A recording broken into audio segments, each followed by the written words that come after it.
Indépendance, cha-cha, tozumiye. Oti kwanza, cha-cha, tubakidi.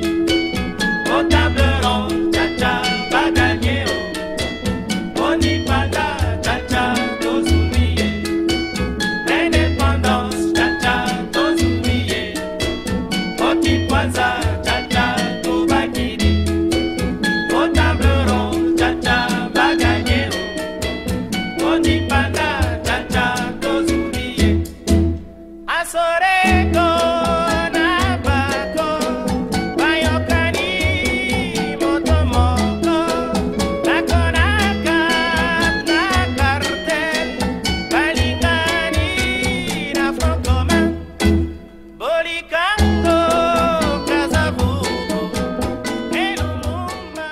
Parce que d'abord, moi, mon expérience s'inscrit dans les structures associatives, mais je sais aussi qu'il y a beaucoup parmi nous qui fonctionnent dans les structures associatives. Les structures associatives ont ceci d'important et d'avantageux, c'est qu'ils permettent aux acteurs qui sont dans les structures associatives d'accéder à un stade un peu plus raffiné de fonctionnement démocratique au sein d'un petit groupe. C'est tout le début du grand exercice qui nous enthousiasme, ce qui nous réunit ici, mais aussi qui reste malgré tout à la fois tellement complexe et difficile. Même à ce petit niveau-là, la tentation dictatoriale peut déjà être présente, fût-ce souvent sous forme voilée, larvée, discrète, pour après quelque temps, tout de même, dans certains cas, éclater au grand jour. Derrière une telle prise de conscience, toutefois, on peut néanmoins avoir de bonnes intentions, de bonnes résolutions, d'excellentes idées, les développer en dialogue et en coopération avec d'autres personnes. Et cela peut démarrer et surtout redémarrer dans un sens tout à fait constructif et aboutir à des projets qui réussissent, qui ont des résultats productifs et positifs pour d'autres citoyens, membres de la nation ou membres de l'État. C'est là, à mon sens, le premier examen de conscience auquel nous devrions être disposés à nous soumettre régulièrement. Tout le reste qu'on peut dire sur d'éventuelles formes de dictature cachées ou ouvertes commence là, en nous-mêmes, chez nous, au jour le jour, et n'en constitue qu'un agrandissement progressif selon les niveaux. La mécanique qui se trouve derrière cela, cette constatation, somme toute assez banale au niveau des associations, c'est banal de fonctionner comme ça. Cette mécanique, on la retrouve constamment, à tous les niveaux, chaque fois d'une manière plus développée, plus amplifiée et plus explicite. J'en arrive ainsi à mon deuxième point. Les solutions à même de promouvoir les intérêts supérieurs d'une nation moderne qui veut prospérer dans le concert des nations doivent être recherchées dans le cadre de processus également complexes et souvent paradoxaux. Nous savons aujourd'hui que l'interdépendance des États entre eux est un élément à ne pas négliger, à prendre en compte. L'interdépendance s'impose aux États. L'interdépendance dans les domaines aussi importants que les domaines social, culturel, économique, politique et environnemental notamment. Dans ces différents domaines, les enjeux ainsi que les défis à relever auxquels les différents États doivent faire face sont multiples. Moi, je me contenterai de quelques-uns. Je les citerai et j'apporterai un peu plus d'éclairage sur un ou deux exemples que je vais prendre. Les défis, nous les connaissons. C'est les migrations, c'est les changements climatiques, c'est la redéfinition des politiques économiques en vue de combattre la pauvreté. Ce sont les violences qui surgissent un peu partout à travers le monde, pour ne citer que cela. Cette interdépendance oblige les États à se mettre ensemble autour de la table en vue de négocier et dans le but de trouver un accord, en vue de mettre sur pied des mécanismes qui sont susceptibles de résoudre totalement ou en partie, de résoudre d'une manière plus ou moins satisfaisante les problèmes qui se posent aux citoyens au niveau international, régional et national. Pour illustrer mon propos, je voudrais vous parler de deux exemples de concrétisation de ce type de mécanismes, au niveau international. Et si la RDC veut prendre sa place dans le concert des nations modernes, à mon sens, il faut que la RDC est déjà inscrite dans ces mécanismes. Je vais en parler. Mais il faudrait peut-être voir dans quels espaces elle peut jouer, quelle sera la possibilité de maximiser les apports de la RDC dans ces espaces. Je voudrais prendre deux exemples des mécanismes qui ont été mis en place et qui ont donc eu des implications de manière plus ou moins satisfaisante, y compris au niveau du terrain en RDC. Je voudrais parler d'abord d'une expérience à laquelle j'ai été associé. Il s'agit de l'expérience de l'évaluation d'un projet qui a été mis en place en RDC, un projet de réinsertion socio-professionnelle des enfants ex-miliciens et ex-soldats. Le début de ce projet a son origine dans la demande d'une ONG au Nord Kivu qui donc avait compris la nécessité de travailler pour la réinsertion des enfants qui étaient partis combattre les enfants ex-miliciens et ex-soldats. Mais pour que ce travail, on puisse la réaliser, en RDC, il a fallu que ces enfants aient la possibilité de sortir des maquis et qu'ils arrivent dans la société. Pour que ces enfants sortent des maquis, vous savez que dans cette guerre, il y a plusieurs pays limitrophes qui étaient impliqués.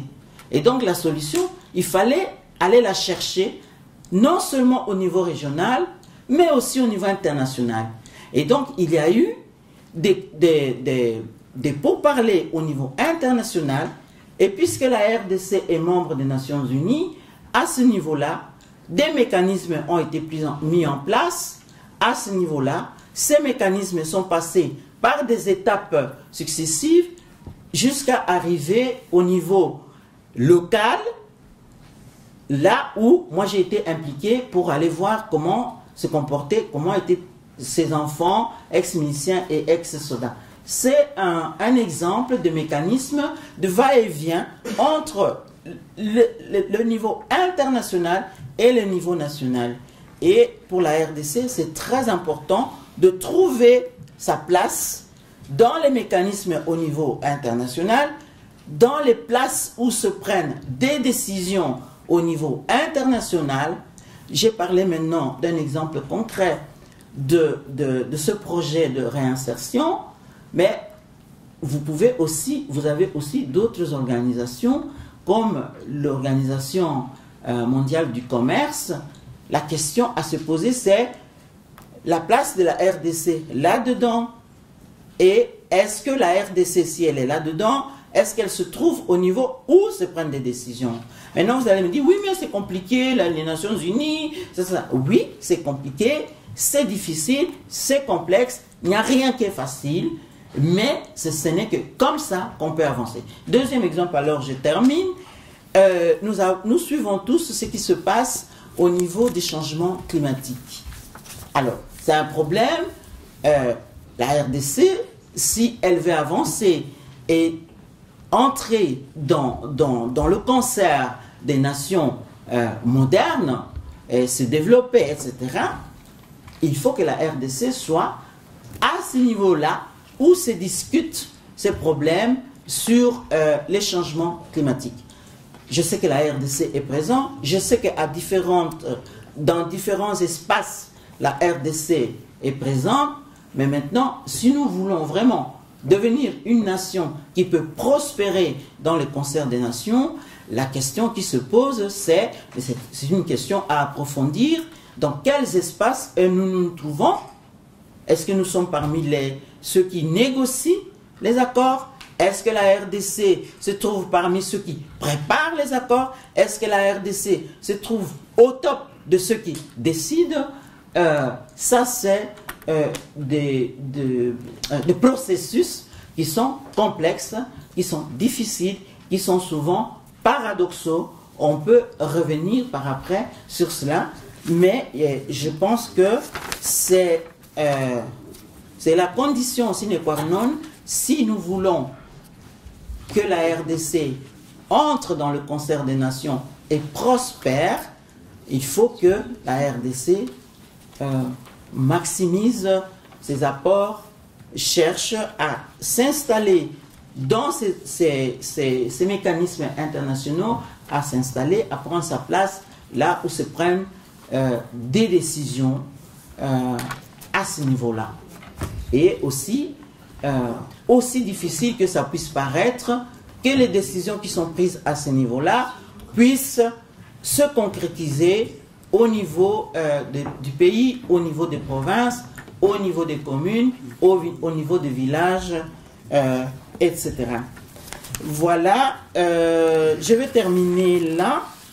Je termine en vous disant que pendant ce quart d'heure qui m'a été accordé, j'ai essayé donc d'analyser les mécanismes et le fonctionnement du thème qui nous a été proposé, notamment la démocratie et la dictature. Pour le reste, on peut approfondir les questions que j'ai évoquées dans les échanges que nous aurons après ceci. Je vous remercie. J'ai choisi, lorsqu'il m'a été demandé de proposer une réflexion pour un ouvrage collectif sur le vivre ensemble au Centre d'études protestantes de Bruxelles. Donc j'ai proposé cette réflexion qui est, vous allez m'en excuser, peut-être de temps en temps il y aura des termes un peu plus compliqués, mais je vais essayer absolument de les écouter. Donc j'ai proposé ce texte qui me semble intéressant pour ce genre de congrès, et donc je vais le reprendre. Le titre exact, c'est « De la communication sociopolitique africaine, quelques problématiques et enjeux théoriques ». Ma préoccupation n'est pas d'apporter de réponses, ma préoccupation c'est de soulever les problèmes. En ma qualité de chef d'entreprise, je travaille dans le secteur de la formation et de développement de nouveaux comportements. Et donc, je me suis dit, je pourrais peut-être mettre les deux ensemble. Une réflexion théorique sur les processus communicationnels et un problème de développement de nouveaux comportements. Donc, qu'est-ce que c'est pour moi la communication sociopolitique? En fait, c'est un mode de discours qui est produit par les politiques, mais en même temps qui est digéré par les journalistes, digéré par le public, et qui permet en fait à une société de s'organiser, de se structurer. Et ma préoccupation était celle-ci, est-ce que le discours sociopolitique, diplomatique ou même associatif dans l'univers congolais ou africain est-il susceptible de provoquer la restructuration de la société? Est-il susceptible de fonder une nouvelle société basée sur un certain nombre de valeurs? Ça, c'était les questions que je me posais. En fait, d'où vient la communication sociopolitique en général? D'une manière générale, elle provient des travaux qui ont été faits aux États-Unis dans les années 40. À l'origine, les communications ont été conçues pour que les individus puissent adhérer à des programmes politiques lors des élections. Au fur et à mesure que le temps passe, cette stratégie est arrivée en Europe, maintenant en Afrique, les hommes politiques, les associations, les porteurs d'opinion essayent de structurer la société autour de thèmes majeurs sur des problématiques qui concernent la société. En ce qui concerne l'élite africaine que nous sommes, je constate un phénomène qui est celui-ci. c'est que le discours que nous tenons, ou les communications que nous portons, sont des communications qui sont nourries d'une part par une culture qui est la culture dans laquelle nous baignons, c'est-à-dire la formation que nous avons eue, c'est-à-dire les familles dans lesquelles nous avons grandi, c'est-à-dire ce que nous avons entendu autour de nous.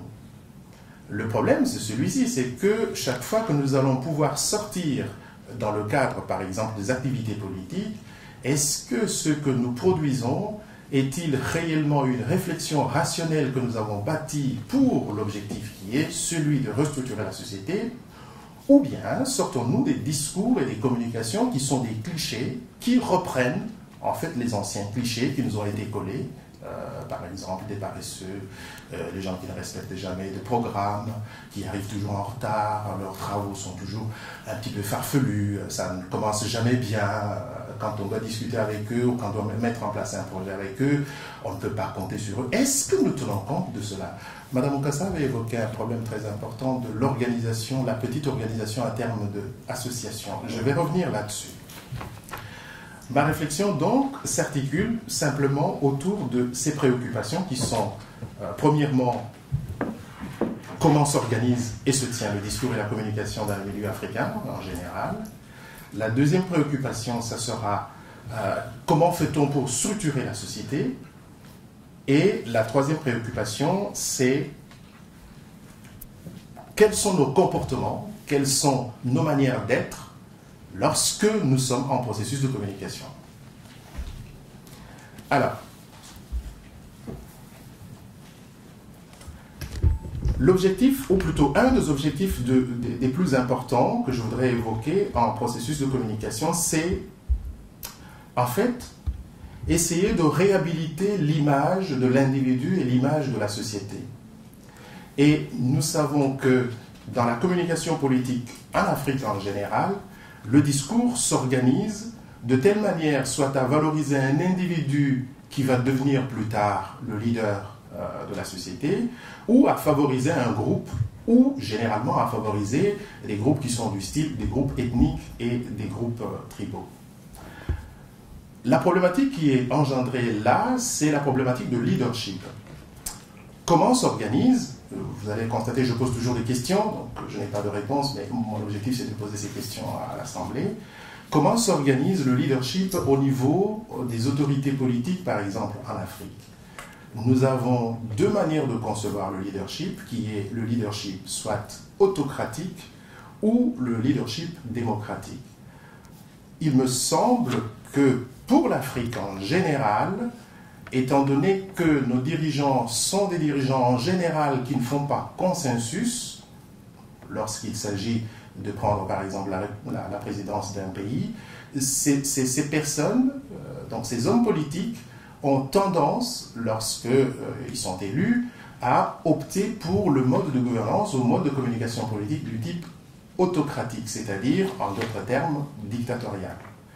Alors que nous aurions souhaité, comme dans les structures du type ASBL par exemple, et au niveau d'un pays, que le leadership puisse se construire autour d'une conception démocratique. C'est-à-dire que, au sein d'une société, au sein d'un groupe social, on ne peut pas avoir rien qu'un seul individu qui soit celui qui est capable de. Nous sommes très nombreux à être capables de. C'est ainsi que ma perception, c'est que le leadership africain, souffrant de la dictature, empêche l'émergence de nouvelles qualités, empêche l'émergence de nouvelles unités dans la société qui pourraient soutenir le développement économique, social, politique, etc.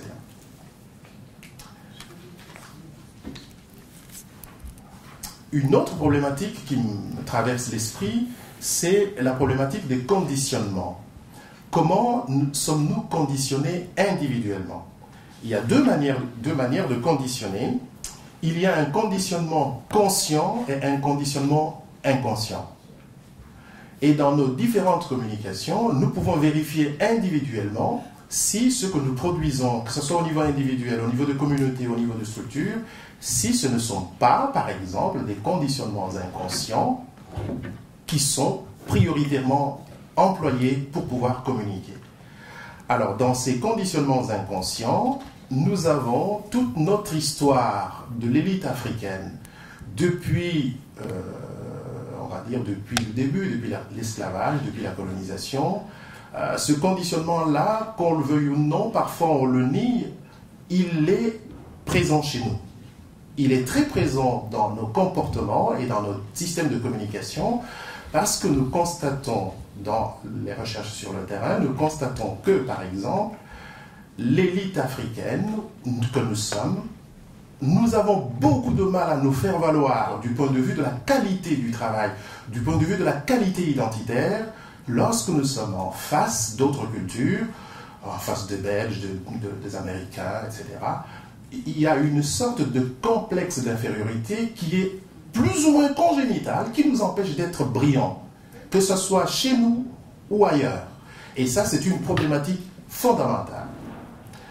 Alors, le conditionnement conscient, pour moi, dans ma conception, passe par, dans chacun des disciplines que nous pouvons maîtriser, passe par la maîtrise absolue du sujet. Et c'est cette maîtrise qui nous fait respecter à l'étranger. Et c'est cette maîtrise qui fait rayonner notre pays. Et c'est ce sérieux dans le travail, ce sérieux dans l'organisation, cette capacité à être au-dessus de ce qu'on prétend que nous sommes, qui nous permet d'être ceux qui vont porter la voix de notre communauté, de notre société, de notre continent à l'étranger. Alors, seul, c'est difficile. Ce n'est pas seulement dans les auditoires qu'il est possible de faire passer ce message, mais nous avons besoin de médias. Il y a un ouvrage très intéressant qui a été publié à Paris il y a quelques années par le professeur Biélé, qui traitait de la communication sociopolitique africaine en mettant en épingle la problématique suivante. Il est extrêmement difficile pour nous de faire entendre notre voix chez nous ou ailleurs, parce que les médias sont en général dominés par la culture occidentale qui véhicule pratiquement les problématiques occidentales. Et donc, les problématiques endogènes qui concernent les continents africains ou qui concernent les pays ou les villages, etc., ne font que rarement partie de la communication médiatique. Or, nos médias à nous doivent devenir des organes qui s'occupent des problématiques endogènes qui concernent les pays africains. Je vais faire assez vite. Je reviens donc à la problématique de la structuration de la communication, qui est celle-ci. C'est qu'au niveau de la production du discours, par exemple, nous avons les mots que nous utilisons, nous avons les textes que nous composons, mais ces textes proviennent d'une structuration profonde, qu'on appelle la structure profonde. Et cette structure profonde se nourrit des valeurs, des principes, bien sûr aussi des idéologies, de tout ce que nous avons acquis jusqu'au moment où nous sommes, c'est-à-dire à notre âge. Alors le problème qui se pose, c'est celui-ci. C'est qu'à chaque fois, et ça nous le constatons depuis beaucoup d'années, il y a un problème très sérieux qui est celui-ci, et je pense que c'est celui-là qui sera la problématique fondamentale dernière. Comment est-il possible que, pour la plupart de l'élite africaine, pour chacun d'entre nous, comment se fait-il que nous sommes souvent en décalage entre ce que nous disons et ce que nous faisons? Ça, c'est une question que j'adresse à l'ensemble de la communauté ici présente. Qu'est-ce qui fait que nous, les Africains en général, l'élite congolaise et africaine en général, est si en décalage entre ce qu'il dit et ce qu'il fait? Les réponses se trouvent peut-être dans notre mode d'éducation, peut-être dans nos croyances, peut-être dans nos cultures. Et ça, c'est la problématique que je soumets à l'Assemblée pour que chacun s'interroge concrètement et réellement comment est-ce possible que nous ne soyons que rarement en phase avec ce que nous disons.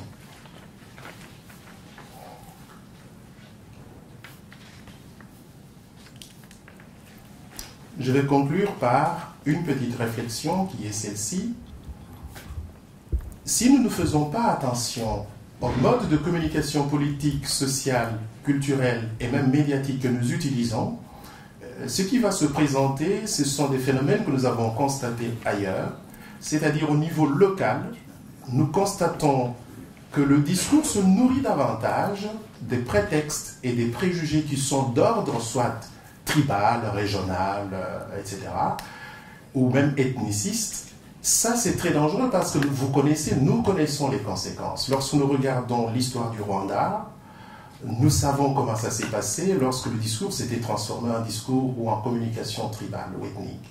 Nous avons l'exemple des Bamileke en Côte d'Ivoire, et au Cameroun, pardon. Nous avons l'exemple récent de la République centrafricaine, où les musulmans et les chrétiens sont en train de s'entretuer, parce que le discours ou la communication que les leaders et les porteurs d'opinion véhiculent, c'est un discours d'exclusion. Il est de mon devoir d'insister sur le fait que nos communications qui ne sont pas du type scientifique, qui sont des communications du type politique, devraient en principe, et ça c'est une recommandation pour chacun d'entre nous, se nourrir de ce sentiment de cohésion et de structuration de la société, quels que soient les individus, les groupes ethniques, tribaux, etc., qui se trouvent dans la société. Et c'est ça le niveau supérieur de la conscience que doit acquérir chacun d'entre nous. Il faut peut-être que pour nous qui vivons à l'étranger, qui avons connu ce que ça signifie l'exclusion, ce que ça signifie la mise à l'écart sur le plan professionnel, sur le plan social, il faudrait que nous puissions monter à un autre niveau de conscience où les mots que Madame la Présidente a évoqués tout à l'heure, je prends le régionalisme, le tribalisme, la corruption, la négligence, le manque d'organisation, il faudrait qu'il y ait un nouveau niveau de conscience pour chacun d'entre nous afin que nous puissions représenter dignement notre pays, notre continent à l'étranger. Et je vous remercie.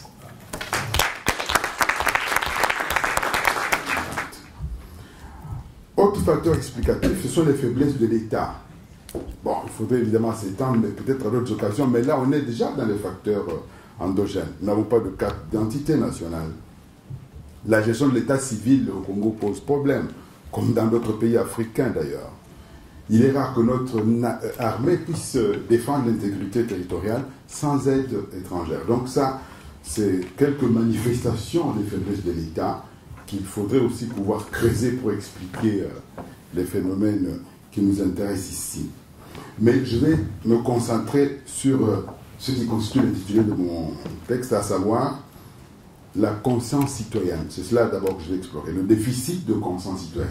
Parce que je pense que c'est un facteur qui a en interaction avec les autres, qu'il s'agisse des interventions étrangères ou des faiblesses de l'État. Dans un pays où la conscience citoyenne est faible et déficitaire, l'État est déficitaire, la nation aussi est déficitaire. Donc voilà pour moi une hypothèse de travail. Et là, je voudrais faire appel à un grand historien congolais, Elie Kiamokolo. Voilà ce qu'il écrit. Sans prise en charge par la communauté de son patrimoine du passé, il n'y a pas de conscience historique. Et sans conscience historique, il n'y a pas de conscience nationale véritable. Et sans conscience nationale, il n'y a point de nation véritable. Il n'y a qu'une fiction de nation et d'État. Le propos est fort, on pourra en discuter. Alors, je structurerai mon texte de la manière suivante. La citoyenneté, définition et enjeu, essai de définition et enjeu. Deuxième sous-titre, les causes du déficit de conscience citoyenne. Et troisième sous-titre, quelques pistes pour s'en sortir. Je commence donc par le premier point, la citoyenneté. De quoi s'agit-il? Juste, comme je disais, une approche en forme de tentative d'essai de définition. Et là, vous me permettrez, je ne suis pas devant un auditoire, mais permettez-moi de citer quelques auteurs, parce que c'est un sujet qui a quand même été étudié. Il est toujours bon d'hériter de ce qui a été lu par d'autres. Et là, je commence par un des premiers théoriciens de la citoyenneté, c'est le philosophe grec Aristote, qui définit la citoyenneté comme l'appartenance à la cité. Cité, citoyenneté. Pour lui, l'homme, qui est un être social par nature, vit nécessairement dans une cité. Et c'est cette appartenance à la cité qui fait de lui un citoyen. Mais chez Aristote, la citoyenneté ne se limite pas à cette appartenance à la cité. Elle englobe également la participation. Donc le citoyen, c'est celui qui appartient à une cité, mais c'est aussi celui qui participe aux charges judiciaires et aux fonctions politiques de cette cité. Bon, je ne veux pas m'étendre. Aristote a été critiqué, sa citoyenneté est exclusive. Il y a des catégories de la population qui en sont exclues. Et comme vous voyez, la participation aussi, elle est restrictive. Mais au moins, c'est l'idée de participation qui nous intéresse. Donc, citoyenneté, première idée, appartenance. Deuxième idée, participation. Je fais un saut dans l'histoire, j'arrive à la Révolution française. Donc, vous savez que là, publié la Déclaration des droits de l'homme et du citoyen. Et là encore, il y a une nouvelle idée. Ce qui est citoyen. Le citoyen remplace le sujet. Rappelez-vous, sous la monarchie, on parle des sujets du roi. Les gens du pays sont les sujets du roi. Et avec la Révolution française, on n'a plus des sujets du roi, mais on a des citoyens. C'est-à-dire des bénéficiaires de droits et libertés que leur déniait justement la monarchie. Donc, autre idée qui s'ajoute maintenant, droits et libertés des citoyens, cette nouvelle catégorie sociopolitique qui apparaît avec la Révolution française. Je fais encore un saut, j'arrive à l'époque contemporaine, il faut aller vite malheureusement. Une nouvelle idée s'ajoute, c'est l'idée de sentiment d'appartenance. Aristote parlait de l'appartenance, mais aujourd'hui, une idée qui est vraiment fort répandue, c'est l'idée de sentiment d'appartenance. Donc, il ne suffit pas d'appartenir à une cité, il importe d'en avoir conscience, d'en développer le sentiment, avec tout ce que cela comporte comme résonance dans le vécu. Par exemple, si vous parlez de patriotisme, peut-on être patriote? Peut-on même se sacrifier pour son pays si on n'a pas conscience d'appartenir à ce pays, avec tout ce que cela importe comme devoir? Donc voilà ce que je peux dire à ce niveau. Jusque-là. Donc, sentiment d'appartenance, conscience d'appartenance. C'est la nouvelle idée qui s'ajoute. Et je fais maintenant appel à un autre auteur, un Français qui s'appelle Alain Touraine. Il a créé un gros ouvrage intitulé « Qu'est-ce que la démocratie ?» Et pour lui, la démocratie, et là je salue ma sœur Suzanne Moncassa, parce que j'ai retrouvé dans son exposé des éléments que je peux peut-être approfondir ici, à une certaine complémentarité. Touraine dit que la démocratie est un concept creux si elle ne repose pas sur le sentiment d'appartenance à une communauté politique. Et là, évidemment, Suzanne a effleuré ces éléments. Et voilà ce que dit Alain Touraine, je le cite, que signifie le libre choix des gouvernants si les gouvernés ne s'intéressent pas au gouvernement, s'ils ne se sentent pas appartenir à une société politique, mais seulement à une famille, un village, une catégorie professionnelle, une ethnie, une confession religieuse. Donc là, c'est une question qui est posée. Lorsque vous allez aux élections, vous êtes électeur, et que vous n'avez pas le sentiment d'appartenir à une communauté politique, et que vous voyez d'abord comme Ngwandi Moulouba Songye, et que vous êtes d'abord adhérent de l'église de réveil, je ne sais pas laquelle, est-ce que vraiment vous êtes citoyen? Puisque pour Touraine, la démocratie comprend 3 dimensions constitutives. Le respect des droits de l'homme, bien sûr, la représentativité des citoyens, mais aussi la citoyenneté elle-même. Et là, il insiste, la citoyenneté comme sentiment. Le citoyen qui vit en démocratie doit se sentir, il doit se comporter en citoyen. Ce n'est qu'ainsi que le vote auquel il participe peut avoir un sens. Et bien entendu, si je n'ai pas le sentiment d'appartenir à la nation congolaise en allant au vote, mais je vais voter pour mon frère, pour mon cousin, pour celui qui m'a donné un polo, au lieu de me dire, tiens, puisque j'ai la conscience d'appartenir à cette nation, qui est le mieux placé pour assurer le bien-être de cette nation?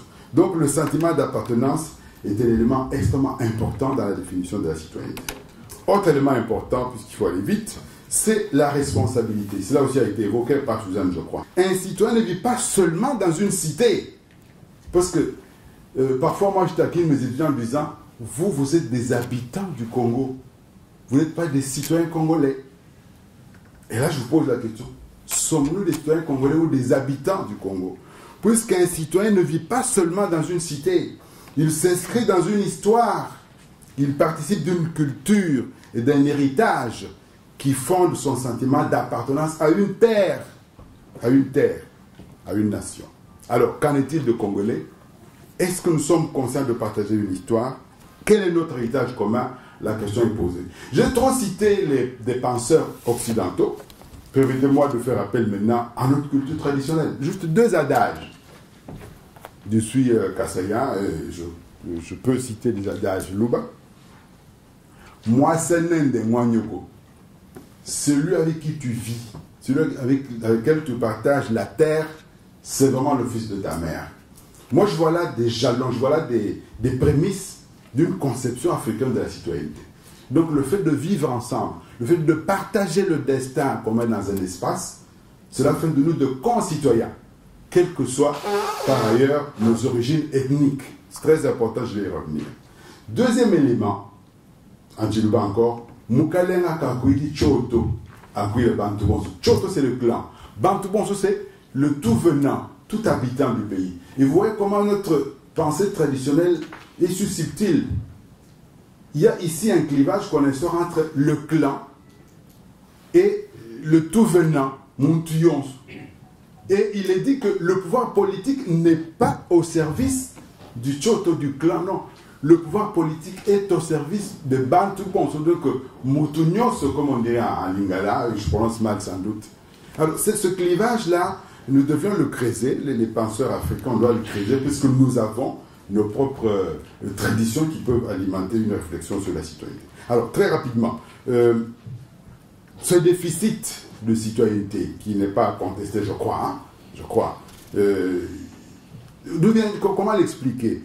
Puisqu'il est quand même vrai que l'appartenance à la nation congolaise et le sentiment de cette appartenance me semblent assez faibles et ne sont même pas assez valorisés. Regardez comment jusqu'à présent, dans nos CV, on doit encore indiquer territoire d'origine, etc. J'ai des étudiants, j'ai des jeunes qui sont nés à Kinshasa, qui ne connaissent même pas le nom de leur territoire. Mais on doit toujours amener, ah oui, territoire d'origine, etc. Donc, ça montre bien le déni de la citoyenneté dans notre pays. Les origines ethniques sont encore beaucoup considérées dans la vie de tous les jours. Et vous savez qu'aujourd'hui, la territoriale des originaires est revenue en force. Personne ici ne peut être gouverneur en dehors de sa province. Alors, c'est déjà fini. Ah là là. Alors, il y a beaucoup de conséquences de tout cela. Là où il y a déficit de la citoyenneté, la politique n'est pas au service de la nation. Elle est au service d'un groupe, d'un individu, puisqu'on ne se représente pas ce que c'est que la nation. Alors, comment expliquer ce déficit? Premièrement, la méconnaissance de l'histoire. Nous ne connaissons pas notre histoire. Prenez un cas banal. Vous connaissez tous le drame qui s'est déroulé au Katanga, à l'encontre des Kassaïens. Mais si on connaît l'histoire, les Kassaïens sont originaires du Katanga, à travers le royaume Luba. Mais puisqu'on ne connaît pas l'histoire, on présente les Kassaïens comme étant des étrangers. Si on connaît l'histoire, quelle province congolaise a été bâtie par les seuls originaires? Laquelle? Or, aujourd'hui, vous avez des provinces où vous dites non, ils ne sont pas originaires. Mais prenez le Kasaï, l'ancien Kasaï occidental. Mais le chemin de fer, là, il est beau, Kananga. Il a été construit aussi par des Congolais de Bandundu, notamment. C'est ainsi qu'aujourd'hui, vous avez une communauté originaire de Bandundu à Kananga. Vous allez leur dire non, vous n'avez rien à voir ici. Mais est-ce que vous avez construit tout seul le chemin de fer? Et je ne prends que l'exemple de ma province, je pourrais citer les autres. Quelle est la province qui a été construite sans l'apport d'autres Congolais? Parce qu'on ne connaît pas l'histoire. Autre facteur, l'État. Vous savez dans quelles conditions l'État est au Congo? Le lourd appareil bureaucratique de Léopold II de Belge est légué aux Congolais du jour au lendemain, alors qu'ils n'ont pas été préparés. État inadapté, État inefficace. On paye le prix jusqu'aujourd'hui. Naissance de l'État dans des conditions dramatiques, mais le personnel politique, dans les mêmes conditions dramatiques. On n'a pas le temps, malheureusement. La jeunesse du personnel politique congolais, quel est-il? Des commerçants, des gens sommairement formés, dépourvus du sens de l'État, justement. Le sens de l'État ne tombe pas du ciel. Dépourvus du sens de l'État. Connaissant peu les réalités nationales. Vous savez qu'à l'époque, circuler à travers le pays était difficile. Vous avez eu des ministres, bombardés ministres en juin 60, qui n'a connu que son bled. Et puis, bon, il est ministre du Congo, la République du Congo. Qu'est-ce que vous voulez qu'il fasse? Alors, je crois qu'il faut aller au fond de toutes ces choses pour voir que, finalement, lorsque la politique est encore conçue, il faut le dire clairement, comme un instrument de promotion individuelle et d'enrichissement personnel, c'est tout un héritage. Et si on veut aller au fond des choses, il faut vraiment entrer dans ce que l'histoire nous apprend dans les leçons de l'histoire. Et alors, autre élément explicatif, c'est le régime Mobutu, qui est le fruit de cette évolution-là. Rappelez-vous les purges à caractère ethnique en 1978, la tribalisation de l'armée et de sécurité, la géopolitique, concept dangereux, concept lourd, qui a fait fureur dans les années 90. Alors, tout cela comme conséquence, on étouffe le développement à conscience citoyenne et l'État est affaibli. Et un État embryonnaire, une nation embryonnaire, mais affaibli par l'incurie de ses propres animateurs. Donc là, l'histoire nous montre qu'il y a encore beaucoup de choses à dire. Bon, je n'ai pas beaucoup de temps. Il me reste combien de minutes, Madame la Présidente? Non, vous avez déjà épuisé. Pour donner les pistes. Je vais donner les pistes rapidement. Qu'est-ce qu'il est en jeu ici? Qu'est-ce qui est en jeu ici? L'objectif principal doit être d'aiguiser le sentiment d'unité. Le sentiment d'unité. J'aime bien une pensée là d'un Molefi qui était à Santé qui dit ce qui importe, ce n'est pas d'abord l'unité comme concept, c'est d'abord le sentiment d'unité. Vous pouvez vous battre pour l'unité, mais si les gens n'ont pas le sentiment de cette unité, vous n'irez nulle part. Donc la conscience de constituer. Les Congolais doivent avoir la conscience de constituer un nous, dans l'espace qui est le nôtre, mais aussi dans le temps. Ceux de 1880, ceux de 1700, c'est encore des Congolais. Est-ce qu'aujourd'hui nous avons conscience de construire un nous avec ces gens-là? Alors, donc, il faut renforcer le vouloir vivre ensemble, ça a encore été dit. Il faut s'identifier à l'espace congolais. Il faut s'identifier à l'espace congolais comme une totalité physique, historique et symbolique. Alors, les mesures concrètes. Restaurer l'État de droit, consolider la démocratie, élaborer une politique de la mémoire. Une politique de la mémoire. Qu'est-ce qu'il faut faire? Lieu de mémoire. Il n'y a presque pas de musée au Congo. Je sais, je suis bien placé pour en parler. Littérature historique, musique, théâtre, les médias. Il n'y a pas d'émission historique. Une émission comme celle d'Alain Foucault, Archives d'Afrique, c'est une exception. Il n'y a pas grand-chose au Congo. Il faut souligner l'apport de non-originaires dans la construction de nos provinces respectives, relater l'histoire des anciens royaumes et empires, qui est mal connu. Commémoration d'événements. Vous savez, les autres pays commémorent les événements. Quand c'est le 11 septembre, le 13 novembre, etc. Mais nous, qu'est-ce qu'on commémore au Congo? Pas grand-chose. Alors, comme on commémore, il n'y a pas de commémoration, eh bien, la conscience citoyenne reste seule. Voilà, Madame la Présidente, je dois arrêter là. Peut-être qu'à travers les questions, on pourra élargir. Merci.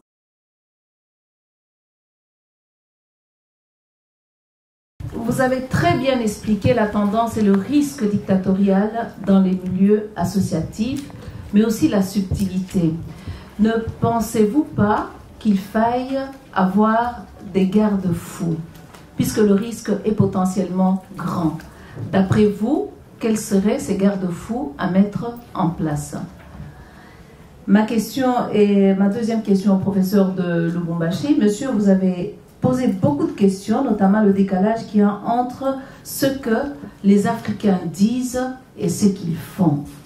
Si cela est vrai partiellement, l'histoire nous a démontré que nous avons eu des leaders qui savaient ce qu'ils disaient et qui n'étaient pas en décalage avec ce qu'ils faisaient. Que sont-ils devenus? Qu'est devenu Sankara? Qu'est devenu Lumumba? Qu'est devenu Kwame Nkrumah? Qu'est devenu Mounier? Et j'en passe. Ne pensez-vous pas qu'il faille aller un peu plus loin que ces clichés, même si ça se vérifie, même si on nous les colle? Nous avons déjà réfléchi là-dessus et on est allé un peu plus loin. Dernière question au professeur Mukendi. Merci beaucoup pour votre intervention. Il y a quelque chose qui m'a beaucoup interpellée sur la notion de citoyenneté politique, se sentir appartenir à une communauté politique. Parce qu'il y a quelque chose que je me demande. Comment se fait-il que la personne qui est à Puerto ou à Ngandajika ne se sentent pas concernés par ce qui se passe à Beni, à Lubero ou à l'est du Congo. J'ai été aussi frappée en allant dans l'arrière-pays à quel point les gens dans les milieux ruraux étaient coupés des milieux urbains et ne se sentaient tout simplement pas concernés. Cette conscience nationale d'appartenir à un Congo, à une communauté congolaise politique, viendrait comment? Merci beaucoup. Avant de poser d'abord mes questions, personnellement, je me suis senti un peu mal à l'aise parce que il y a eu en fait un problème d'articulation entre la thématique principale et les interventions. Donc, par exemple, avec Madame Mokassa, par exemple, j'ai apprécié énormément votre intervention. Par contre, j'ai eu du mal, en fait, à avoir une articulation entre votre intervention et la thématique principale qui est celle de réfléchir sur le facteur endogène de la dictature au Congo. C'est pas une question, mais c'est une préoccupation. À monsieur, je cherchais ce nom, monsieur Congolo, personnellement, j'ai beaucoup apprécié votre intervention. D'ailleurs, l'intervenante qui vient de prendre la parole avant moi l'a souligné. Vous posez énormément de problèmes. Je me suis dit à un moment donné que je me retrouvais face à quelqu'un qui posait beaucoup de problématiques, qui apportait moins de réponses et moins d'hypothèses. Je ne sais pas, peut-être c'est un choix personnel que vous avez fait. Je le sais parce que je pense à un moment donné, vous avez souligné cela dans votre intervention. Par contre, moi je souhaiterais vous entendre creuser un peu plus en profondeur sur les liens entre la communication politique et sociale. Comment une communication politique et sociale peut être un facteur endogène de la dictature? Comment une communication politique peut favoriser une dictature? Moi, je souhaiterais que vous puissiez creuser là-dessus, parce que ça nous permet justement de comprendre, de faire une articulation entre votre intervention et la thématique principale de ces panels. Et je vais terminer avec monsieur Mukendi, que je connais à travers le média, parce qu'il fut ancien ministre du Congo, d'ailleurs on l'a rappelé aussi. J'ai beaucoup aimé votre intervention personnellement sur la notion de citoyenneté. Je suis tout à fait d'accord avec vous. J'ai aimé aussi votre approche théorique. Hein, ça prouve que vous avez fait beaucoup d'efforts là-dessus pour mobiliser un certain nombre d'auteurs. C'est intéressant. Par contre, je voulais aussi vous entendre personnellement. Je voulais aussi vous entendre faire cette articulation entre le fait ou le manque d'une conscience citoyenne. Comment le fait d'avoir ou le manque d'une conscience citoyenne peut favoriser une dictature sur le plan interne. Donc, c'est juste une question d'articulation entre l'intervention et la thématique principale de ces panels. Quand vous avez une organisation, quand vous organisez quelque chose et que vous vous trouvez ensemble, vous avez déjà potentiellement la possibilité de basculer soit dans le fonctionnement démocratique, soit dans la dictature. Alors, les garde-fous, ça peut être quoi? En amont, la réflexion, l'écoute des autres. Et puis quand vous êtes avec les autres, les garde-fous, c'est quoi? C'est laisser l'espace de discussion. C'est discuter, c'est négocier après. Parce que souvent dans les associations, nous ne négocions pas. Nous disons, il y a ça et ça et ça. Négocier, ça veut dire quoi? Ça veut dire, moi je propose ça, tu proposes ça, j'aime pas tellement, et on cherche le milieu. Si j'ai le temps, je peux encore aller plus loin dans les exemples, ce que moi j'essaie de faire à mon petit niveau. Donc je pense que les garde-fous, il faut les mettre là, au niveau, en amont, la réflexion par rapport à vous-même, ce que vous êtes, votre leadership à l'intérieur de la structure associative, et quand vous êtes avec les autres, créer l'espace pour la négociation, et alors arriver à une décision qui soit une décision qui prenne en compte, plus ou moins, c'est peut-être pas la décision que vous avez considérée comme idéale, mais c'est une décision qui permet le fonctionnement démocratique. Alors, vous ne m'avez pas posé des questions, monsieur.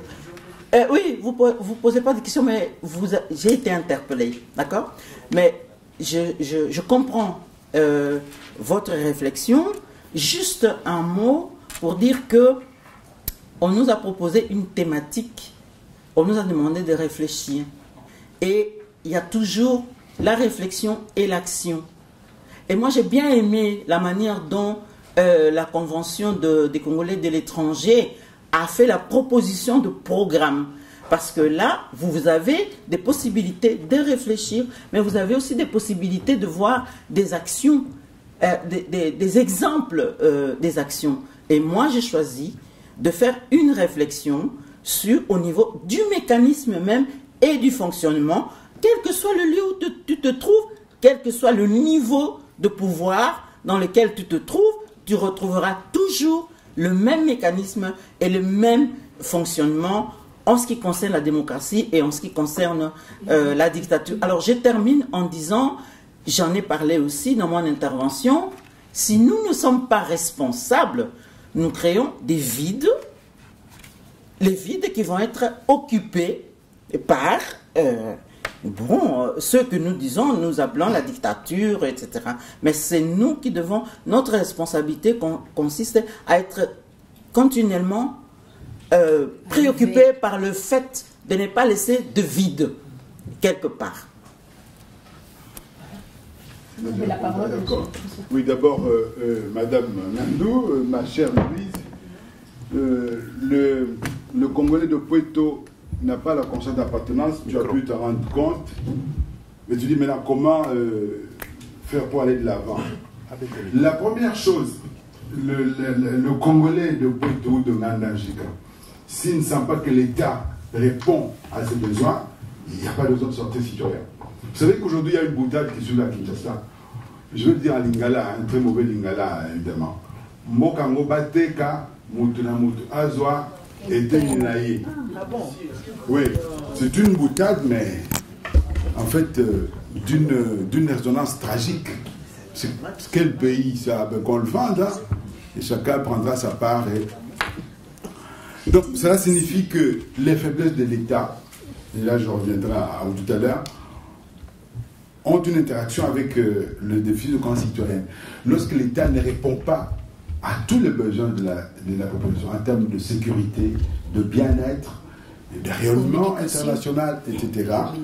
Bon, on s'identifie à quelque chose qui vous répond aussi. Donc il y a déjà ça. Deuxième élément, ce qu'on a dit, il faut multiplier les échanges, les voyages. En Ngandajika, à Poitou, il faut aussi qu'il y ait des médias à travers lesquels les citoyens sont connectés au reste de la population. Et puis l'éducation à la citoyenneté, de toute façon. L'éducation à la citoyenneté. Pour qu'on arrive à se sentir congolais.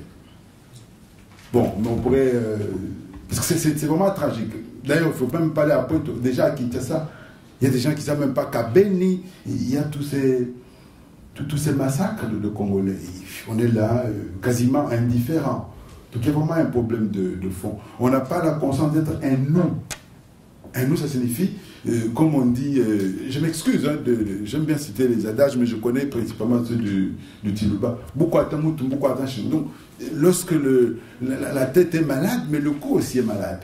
Voilà encore comment nos ancêtres ont eu l'intelligence de comprendre que quand on vit ensemble, on doit constituer un nous. Et nous sommes justement en décalage avec tout ça. Alors, monsieur, je n'ai pas retenu votre nom. Non, le nom c'est Kiana Hervé. Monsieur Kiana, monsieur Hervé, oui. Le gouvernant qui n'a pas de conscience citoyenne a une conception bien spécifique du pouvoir. Pour l'articulation que vous demandez. Si je suis gouvernant et que je n'ai pas de conscience citoyenne, je conçois le pouvoir comme ma propriété et celle de mon ethnie. Et l'histoire du Congo a connu ça. Deuxième élément, je serai facilement sujet à des manipulations extérieures. Puisque si je suis un gouvernant doté de conscience nationale, je suis au service de ma nation. Mon fils qui est là critique beaucoup Hollande, mais on voit quand même que Hollande donne l'impression d'être vraiment au service de sa nation. Donc, celui qui a la conscience nationale donnera l'impression va montrer que sa nation compte plus que les ingérences étrangères. Voilà, cette articulation, vraiment très rapidement, mais on peut toujours creuser. Monsieur le professeur. Oui, Je ne sais pas si ça donne bien. Ça donne? Ok. Je vais essayer de répondre à la question de Madame Jandu. C'est ça, je pense. Il est vrai que ma préoccupation première dans ce genre de forum était de poser des problèmes. Parce que j'ai l'impression que nous n'avons pas la culture de nous poser beaucoup de questions et d'essayer de chercher des réponses.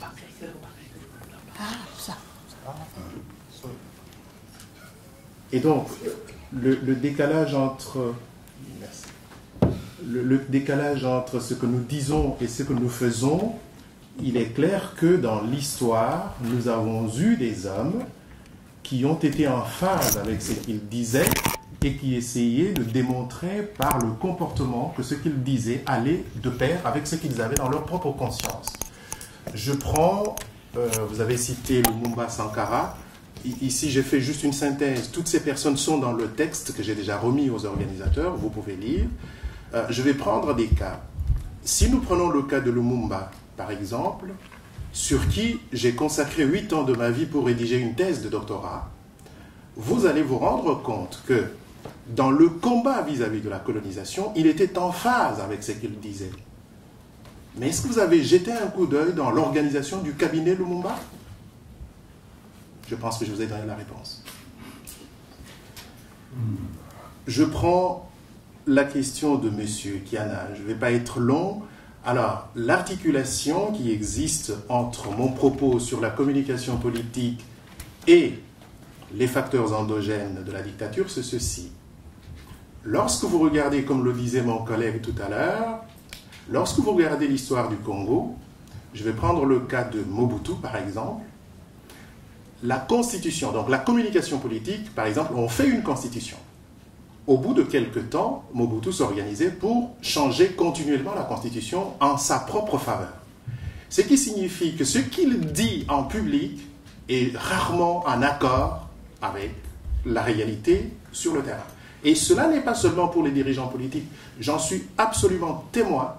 C'est la plupart d'entre nous. La plupart d'entre nous, nous sommes concernés par la problématique. Alors, comment, et je peux aller plus loin dans la réflexion, en fait, mon idée de départ, ce n'était pas de proposer des solutions. J'ai quelques idées sur la question, il ne faut pas croire que je ne m'intéresse pas à la problématique, j'ai des idées. Mais mon idée à moi, c'est de me dire, dans un forum comme celui-ci, il y a plus d'intelligence qu'il y en a dans ma tête à moi. Et ce sont ces intelligences à qui je m'adresse pour que chacun puisse contribuer à la réflexion et proposer des solutions. Donc, je ne prétends pas avoir les solutions, mais je prétends soulever des problèmes, que nous soyons conscients de ça. Et prendre conscience des problèmes, c'est déjà un début de solution. Merci. Je rappelle, je suis professeur de l'université Kim, à l'Institut supérieur pédagogique à Kenge. Voilà. Donc, je viens de publier un article sur ce qui s'est dit dans le commun du mortel quinois, intellectuel Babomi Mboka. Alors j'ai dit, intellectuel Babomi Mboka, l'universitaire congolais en procès. Et dans cet article, je réfléchis un peu pour chercher des causes endogènes de nos crises endémiques.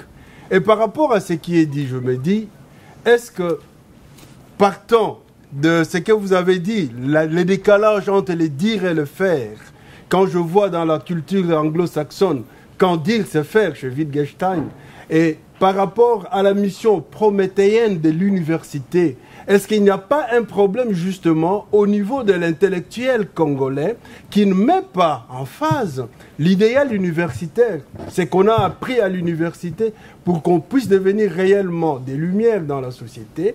Alors on est plus happé par nos structures endogènes culturelles qui font que tout cela puisse donner place à la dictature.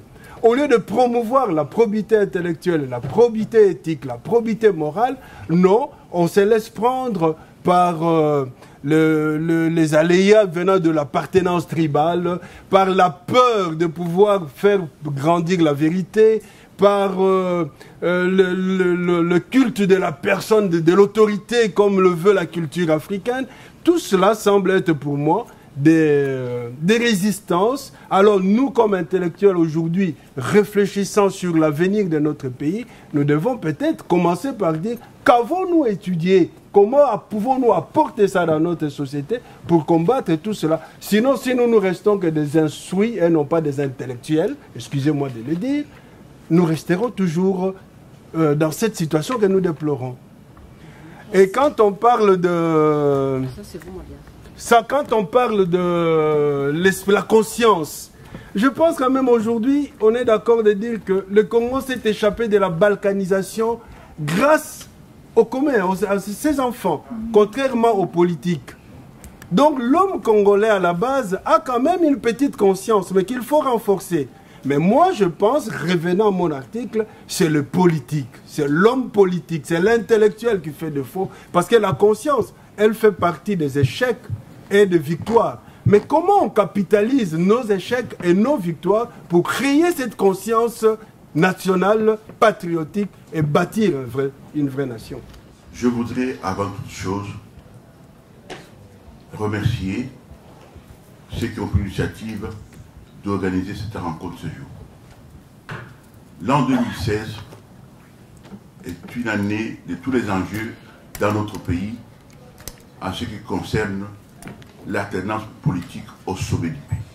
Donc l'élection du nouveau président, étant entendu que la constitution actuelle qui nous régit dit que le chef de l'État a un mandat renouvelable une seule fois. Le président actuellement en exercice, son mandat s'arrête en décembre 2016. Vous avez suivi depuis 2 ans des tergiversations au niveau de la famille politique qui constitue aujourd'hui la majorité au Parlement congolais. Ils ont tenté, stratégie par stratégie, pour arriver à prolonger le mandat du président actuellement en exercice. Et donc, je crois que l'objectif de cette rencontre est de trouver des voies et moyens pour tenter d'apporter une contribution pour sauver notre pays en ce qui concerne la transition politique. En suivant les intervenants qui ont pris la parole, je commence par le sénateur Mampaka qui s'est attardé un instant sur les intellectuels congolais et même ceux de la diaspora qui, lorsqu'ils sont ici, tiennent un discours et quand ils arrivent au Congo et qu'il leur est permis d'occuper une fonction dans l'espace politique, ils changent. C'est qu'a dit tout à l'heure le professeur d'abord Ilunga de Lubumbashi qui a dit qu'il y a un décalage entre ce que l'on dit et ce que l'on fait. C'est que le professeur Philémon Mukendi a dit également le manque de sentiments et de conscience d'appartenance. Je voudrais dire ceci. Tout cela est dû à quelque chose. D'abord, c'est l'égoïsme. Nous, les Congolais, nous avons trop d'égoïsme. 2, c'est le manque d'amour pour notre pays et pour notre peuple. Vous savez qu'aujourd'hui, au jour d'aujourd'hui, le Congolais est capable de sacrifier ce qui est le plus cher au monde, pas seulement le monde, le Congolais est capable de donner sa femme pour occuper une fonction politique. Je donne l'exemple d'un type comme Médé, qui est surnommé par les Congolais comme Tchakou congolais, et Moulumba, le professeur Moulumba Kinkié, qui a eu à travailler avec moi ensemble, nous étions dans le même gouvernement, et il se disait de l'opposition, et aujourd'hui, quand j'entends, de même d'ailleurs que Médé, quand j'entends ce qu'ils disent aujourd'hui, moi ça peut me faire un investir tout de suite. Il doit aller parce que... Donc, non, c'est vrai, maman. Vous savez, parce que quand, je donne un exemple, lorsque vous va dire qu'au Congo aujourd'hui, Kabila désire, il n'y a aucun Congolais capable de mieux diriger le Congo que Kabila. Allez, je comprends ça. Quand il a dit Kabila désire, il vient ici en balade sur TV5, France 24, ainsi de suite. Et donc je dis, mais tous les problèmes du Congo, il faut connaître comment fonctionnent les institutions. Il ne faut pas imputer la faute, ni des consciences, ni des sentiments d'appartenance aux Congolais, les peuples non. C'est le politique qui manipule le peuple congolais. Qu'est-ce que nous, diaspora, aujourd'hui, allons apporter comme contribution pour la situation qui est en jeu au Congo, pour l'élection du président de la République. C'est ça. Comment, qu'est-ce que nous allons proposer, qu'est-ce que nous allons proposer comme constitution. Merci beaucoup. Merci Mme Suzanne Moukassa parce qu'elle a dit quelque chose de très important qui est la démocratie. Elle a dû définir. Je remercie aussi le professeur Ilunga quand il a parlé de l'aspect cognitif, c'est-à-dire de l'aspect de l'intellect congolais ou de congolais pour le droit civique. Et je remercie aussi notre professeur de l'université de Lubumbashi qui nous a dit comment vivre ensemble. Oui, on peut vivre ensemble. Mais je dis que le Congolais, c'est un homme complètement déconnecté, depuis la nuit des temps, par les incapables qui ont été à la table ronde pour l'indépendance du Congo. On a commencé par être là à voir notre tare, notre pathologie, parce que le Congolais, il s'est retrouvé avec la colonisation, ne sachant pas s'il est vraiment humain ou il est un pion. Et finalement, on a eu des incapables qui ont été à la table ronde et qui ne nous ont pas apporté grand-chose, parce qu'ils n'ont rien compris. Il faut le dire, parce que l'histoire du Congo, c'est ça. Hein. Ce n'est pas l'histoire de savoir si je suis de Nganajika, ou je suis de Lubumbashi, ou je suis du Bas-Congo. C'est d'abord ça. Parce qu'on ne nous a jamais donné la vraie histoire du Congo par rapport à ces incapables-là. Et je le dis ouvertement ici, ils n'ont jamais rien compris. Ils ont été à une table ronde. On leur a donné une indépendance qui n'était pas une. Et finalement, bon, ils sont crus être des chefs, parce qu'on leur a dit que vous serez chef de l'État. C'est tout. Mais en ce qui concerne le social, ce qui concerne la santé, ce qui concerne l'économie, ils n'ont jamais su gérer. Voilà, ça c'est la première chose. Deuxièmement, le Congolais n'est pas égoïste. Au contraire, le Congolais a l'amour de son pays. On a eu des kamikazes qui sont bombardés pour une cause. Mais nous, on n'a pas ce genre de situation. Parce qu'on aime le Congo. Aujourd'hui, nous sommes ici. 90% des diasporas sont en étrangère. Français, belges, allemands, espagnols. On est des diasporas. On n'est pas des Congolais. On est des Congolais. Mais on n'est pas vrais Congolais. Alors, on est là aujourd'hui ici. On se retrouve là. On parle du Congo, dans lequel nous, on n'a pas le droit de citer. On ne peut pas voter. Notre contribution n'apportera pas grand-chose. Parce que dès qu'on arrive sur place, les autorités ne vont même pas regarder ce qu'on va dire ici. Là, je suis d'accord avec moi. D'où la façon dont, parce que la question a été posée, pourquoi ce que nous disons, on ne le fait pas? Tout simplement, on est déconnecté. On est malade. On n'a jamais été vraiment, un enfant qui est né doit être accompagné. On n'a jamais été accompagné. Moi, je suis né des années 60. Alors, je me retrouve avec je ne connais pas Kassaboubou, avec un moboutisme. Je suis un enfant du moboutisme. Pour moi, je connais le culte du chef. Aujourd'hui, on me fait la même chose. On me dit, voilà, le président de la République, c'est un tel. Donc le leader, comme on a parlé, je ne sais pas qui n'a pas de leader. Quelle est la question, madame, voilà, s'il vous plaît? Donc, non, on donne la question. Voilà, on donne une contribution, parce que les questions ont été posées, nous devons apporter des contributions. Donc on dit ceci, aujourd'hui, quand nous devons parler, nous devons nous référer d'abord à l'histoire. Pourquoi? Parce que l'éducation au Congo, ce n'est pas l'éducation empruntée.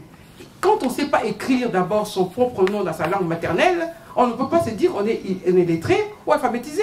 Quand je ne sais pas écrire Loboko en lingala, je veux dire qu'il a un main en français, c'est compliqué. Donc tout est à revoir, tout est à refaire. Donc je remercie beaucoup les gens qui ont apporté leur contribution, mais le problème ici, c'est que nous avons une ischémie de la politique qui a amené une nécrose dans notre comportement habituel, qu'il faut des situations radicales, ou une amputation, ou une greffe. Merci beaucoup. Allez tout droit au but. Posez la question, s'il vous plaît. Merci, madame. C'est M. Okito, doctorat Paris 13 et constitutionnaliste congolais. En fait, j'ai 3 questions que je souhaiterais poser à ces 3 intervenants, parce qu'en fait, nous sommes ici avec un objectif et avec un but. La première question revient à madame Suzanne, la première intervenante. Elle a parlé de son souhait de voir les Congos être un pays démocratique, parce que l'absence de la démocratie amène comme conséquence la dictature. Et de quelle démocratie souhaiteriez-vous voir au Congo? Parce qu'il y a d'abord le rapport entre les principes démocratiques et les valeurs sociétales. La démocratie occidentale à l'état actuel pourrait ne pas correspondre à ce fonctionnement au Congo. Parce que les Congo, ou l'Afrique en général, nous avons des valeurs qui sont propres à la société congolaise, société africaine. À chaque fois que nous essayons de porter un régime politique, nous nous boutons des obstacles, des fonctionnements. De Lumumba jusqu'à aujourd'hui, le lendemain, là, ils ont convoqué le dialogue. Pourquoi? Parce qu'il y a un blocage des fonctionnements des institutions. De quelle démocratie souhaiteriez-vous voir au Congo? Est-ce que la démocratie participative? Est-ce que la démocratie incorporée des valeurs africaines? Ou bien la démocratie occidentale? Parce qu'il y a un rapport entre la production démocratique et l'acceptation des principes démocratiques. Ça, c'est la première question. Deuxième question revient au monsieur le professeur, juste, qui a parlé un peu de la communication sociale ou la communication socio-politique.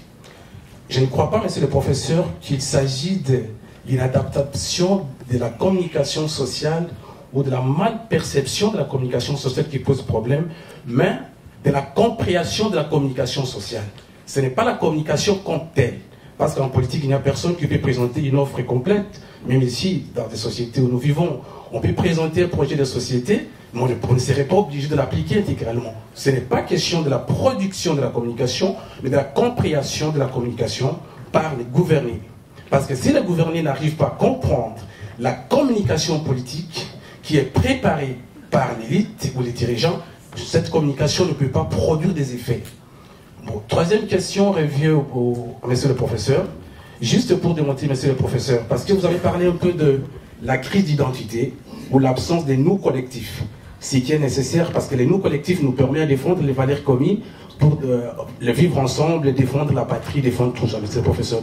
Est-ce que vous pensez que l'absence des nous collectifs, que le professeur Kayimba Tamba appelle les nous collectifs, que même Anna Arendt, la juive qui avait écrit sur l'adaptation du politique à la société moderne, l'absence des nous collectifs ne vient pas des gouvernés. Ce n'est pas aux gouvernés de créer les nous collectifs, mais la production politique de l'élite qui favorise la création de vouloir vivre en commun. Parce que si nous sommes dans une société où il y a l'apartheid politique, économique, sociale, népotisme, favoritisme, clientélisme, comme la dame l'avait cité, croyez-vous possible que les gouverneurs peuvent avoir la volonté, le bon vouloir vivre à commun pour défendre les valeurs communes? Je ne crois pas. Professeur, vous avez parlé de la communication sociopolitique, je crois. Il y a un problème fondamental. Quand vous êtes un leader,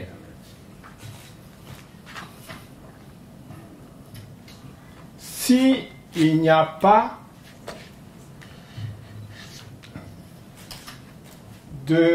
d'osmose, d'identité entre ce que vous dites et ce que vous faites. Le leader, c'est avant tout celui qui non seulement parle, mais il doit prêcher par l'exemple. Il faut que ceux devant qui il s'adresse constatent qu'il y a une identité entre ce qu'il dit et ce qu'il fait. Et c'est dans cette mesure-là qu'il pourra susciter d'autres leaders autour de lui et même provoquer l'adhésion de la population, de ceux à qui il s'adresse à lui. S'il y a une discrépance, il n'y a pas une adéquation, ce n'est pas un leader. Et c'est ça qui se passe pour la plupart des cas chez nous. Ce sont des opportunistes. Ce ne sont pas des... On ne peut pas dire, regardez dans toutes les définitions que vous avez de leaders, ce ne sont pas des leaders. Ce n'est pas un leader. C'est la démocratie dans laquelle on a des droits et on a des devoirs et qu'on a des responsabilités et que si on n'assume pas ces responsabilités, on laisse des espaces vides et que des espaces qui sont vides peuvent être récupérés par d'autres qui feront peut-être ce que vous ne souhaitez pas qu'il soit fait. Maintenant, si nous regardons, parce que vous me dites, oui mais nous avons des valeurs africaines, d'accord, je sais bien. Maintenant, si nous regardons dans l'histoire de l'Afrique, l'histoire du Congo, nous savons qu'il y a eu des royaumes au Congo. Je vais parler par exemple du royaume Congo. Dans le royaume Congo, il y avait le roi qui organisait, mais il y avait aussi autour du roi, il y avait des citoyens.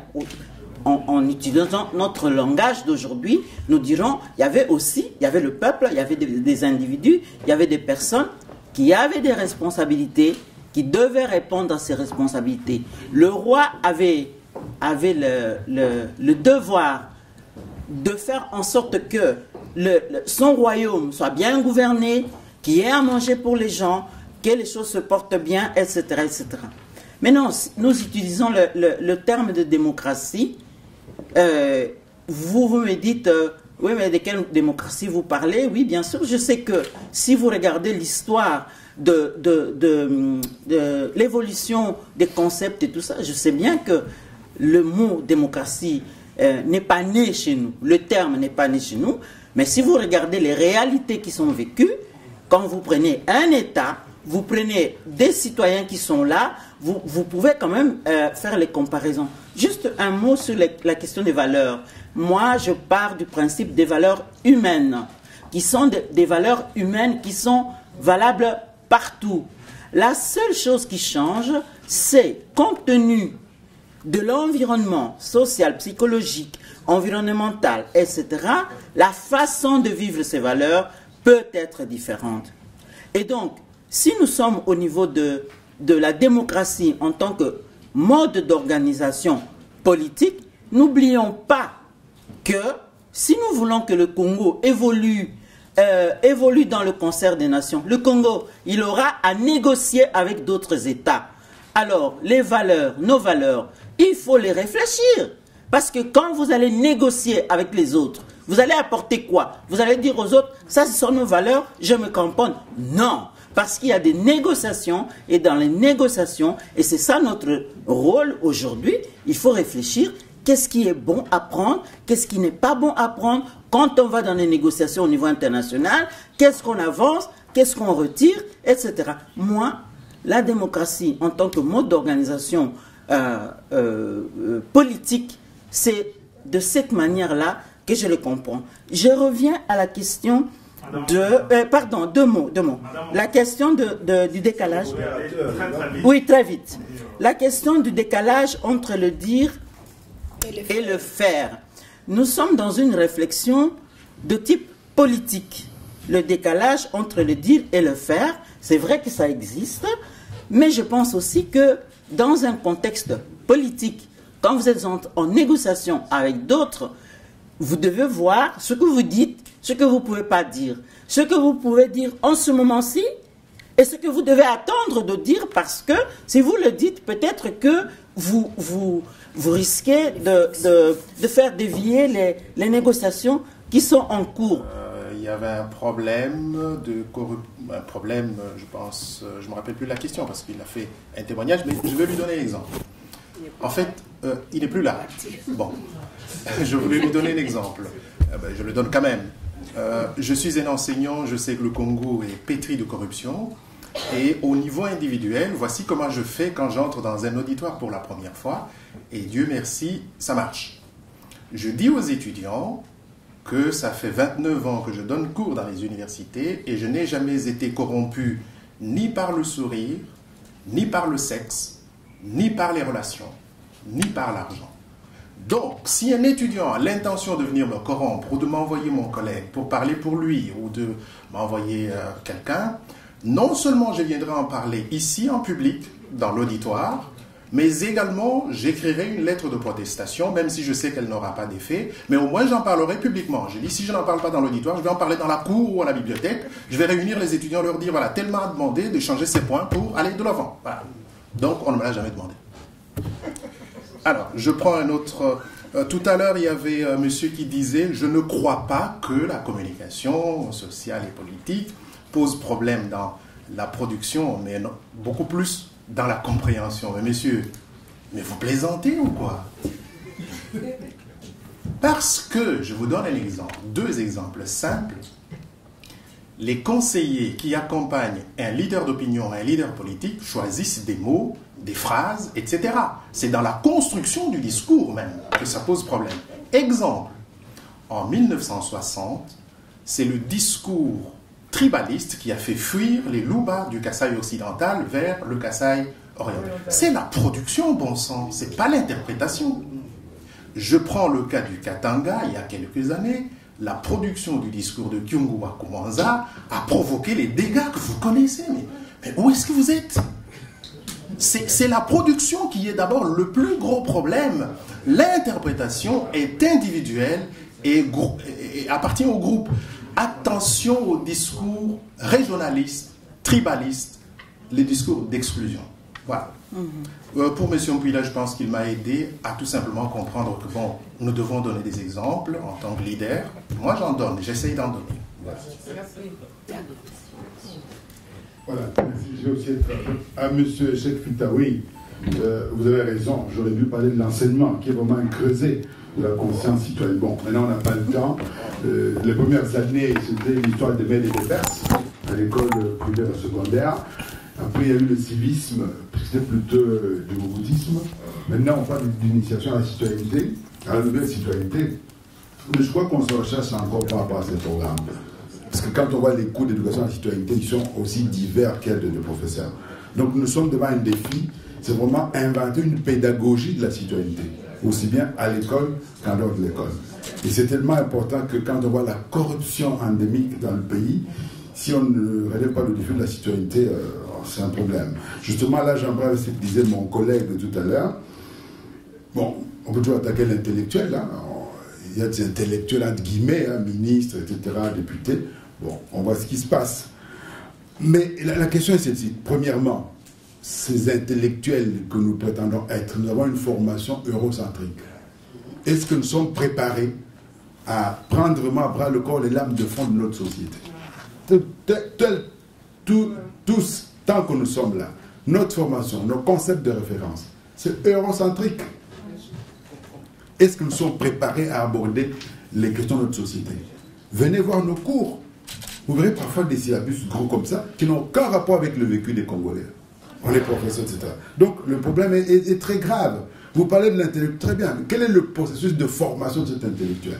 Il est préparé à être dans un vis-à-vis avec son peuple ou dans un dos-à-dos avec ce peuple. Y a-t-il des maisons d'édition? Vous parlez d'intellectuels. Nous, soi-disant intellectuels. Où sont les maisons d'édition qui vont publier? Regardez le nombre, nous sommes tous là, courir derrière l'armata, qui ne peut que nous rançonner. Alors, vous parlez d'intellectuels si on n'a pas des lieux pour produire la pensée. Alors, on se contente d'enseigner comme on le fait. Et l'attention. Y a-t-il un budget de fonctionnement dans les universités? Non. Je le sais très bien. Il n'y a pas de budget de fonctionnement dans les universités. Alors, à la fin, l'université devient un espace où on fait le commerce de toutes sortes de choses. Lisez le livre de l'ancien ministre de l'Éducation nationale qui vient de sortir, Koutoumissa, sur la corruption de l'enseignement supérieur. Connaissez-vous, collègues, connaissez-vous des études que le gouvernement a déjà commanditées auprès des universités? Pour prendre une décision sur les Koulouna, sur je ne sais pas quoi, on s'adresse aux universitaires congolais, on dit, vous, sociologues, vous, ceci, produisez-nous une étude qui va nous éclairer. Cette symbiose-là, on parlait d'osmose entre l'université et le gouvernement, et la société n'existe pas. Et à la longue, quand on voit les valeurs qui comptent pour les Congolais, entre un professeur brillant qui fait sa conférence à côté et Ouerasson qui passe de l'autre côté, qu'est-ce qu'on va suivre? Donc, on peut toujours critiquer l'intellectuel, on a raison. La descente aux enfers de l'université congolaise est pour une part aussi imputable aux professeurs eux-mêmes. Mais on ne peut pas oublier le contexte politique, social, économique. C'est beaucoup plus complexe que ça. Vous dites, il y a une petite conscience, oui, sans doute, sans doute. Mais il faudra encore dire d'où elle vient, cette petite conscience, puisqu'elle ne tombe pas du ciel. Lorsqu'il n'y a pas assez de communication entre les provinces, lorsqu'on ne connaît pas l'histoire nationale. Donc, bref, il nous faut une pédagogie de la citoyenneté de toute façon. Monsieur Touto, je ne suis pas d'accord avec vous. Le Burkina Faso nous donne une grande leçon. Si les gouvernants ne vont pas dans le sens de la citoyenneté, et que le peuple a conscience d'être un nous qui mérite la dignité, le bien-être et la grandeur, le peuple poussera ces gens-là. Donc, c'est plus complexe que ça. Il est vrai que les gouvernants ont le devoir, ils prétendent remplir la mission de conduire le peuple vers un vouloir vivre ensemble. D'accord, mais s'ils ne le font pas, pourquoi y a-t-il des révolutions? Il y a des révolutions parce que là où les gouvernants ne font pas ce qu'il faut faire, eh bien, le peuple, lui, peut aller plus loin. Je crois que c'est ça la logique des révolutions. Au docteur Pila, bon, je suis tout à fait d'accord, hein, il faudrait parler davantage des droits, de la responsabilité, et aussi, comme vous disiez, la cosmogonie africaine. Nous avons toute une vision. C'est pour ça que je dis, notre formation est toujours eurocentrique. J'ai voulu un peu sauver le meuble en citant quelques adages, mais c'est toujours Aristote par là, Touraine par-ci. Et là, mais voilà. Donc là, c'est vrai que c'est très important. Il faut être afro-centriste, voilà. Ça n'a pas été simple. Docteur Aurore nous a fait, comment dirais-je, une consultation et c'était pas évident. On va prendre une petite pause de 10 minutes. Il y a du café qui va être servi juste dehors et nous revenons pour la deuxième séance. À tout de suite.